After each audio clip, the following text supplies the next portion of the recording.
All right, welcome to the Explainer. Today we're tackling a huge question. How do we save a planet? We're going to break down two totally different but super powerful strategies. You've got these massive untouched wildernesses on one side, and on the other, these tiny hyper-focused hotspots of life. So which is it? Let's dive in. I mean, this is the fundamental problem for anyone in conservation, right? The planet is huge. The scale of the problem can feel, well, impossible. So if you've got limited money, limited time, you have to make choices. You have to prioritize. But how do you do that? Do you build a wall around what's still perfect and pristine? Or do you scramble to save what's about to blink out of existence forever? It's a tough call. So let's look at strategy number one. I like to call this one fortifying the fortress. The whole idea here is pretty straightforward. Let's defend what's still big, wild, and mostly untouched by us. It's all about holding the line and protecting what we haven't broken yet. Okay, so what are we even talking about when we say wilderness area? Well, the key idea is that it's a place defined by what's not there. And that's us. Or at least not much of us. It's a place where nature is still calling the shots, where natural processes are in charge, and we're just visitors passing through. You know, one of the best ways to understand what a wilderness area is to look at what it isn't. Now, you've probably heard the term biodiversity hotspots. They're all about threat. They're places that have already lost a staggering 70% of their original habitat. Wilderness areas, they're the exact opposite. This isn't a frantic rescue mission. It's a preservation mission. The goal is to keep these beautiful, intact places, well, intact. And this is why these places are so important for science. This quote here just nails it. Think about it. Wildernesses are like the planet's control group in a giant experiment. They're our baseline. They show us what a healthy, functioning ecosystem is supposed to look like when we're not meddling with it. And, they're pretty much the only places left where massive roaming animals, we're talking wolves, bears, that kind of thing, can actually thrive. And get this, the sheer scale we're talking about here is just mind-blowing.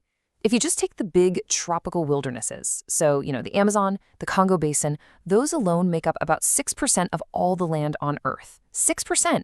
That's a massive living, breathing part of our planet's engine. And it's totally irreplaceable.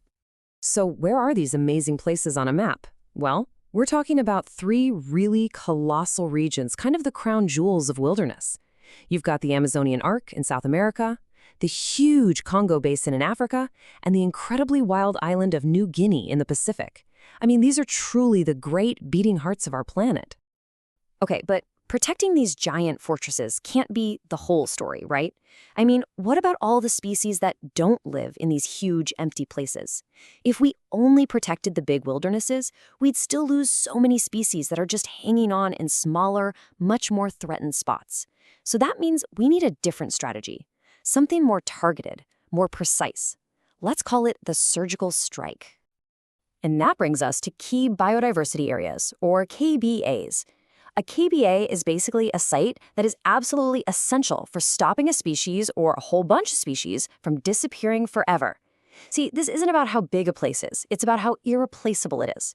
A KBA could be tiny. It could be just one mountain, or a little island, or a single swamp that happens to be the only home for the entire world's population of some endangered frog. And this whole idea, it's not just a theory. It's got a proven track record. It actually grew out of a project to protect birds called Important Bird Areas. The folks at BirdLife International proved that if you map out these critical sites and focus your energy there, you can create a super efficient safety net for birds.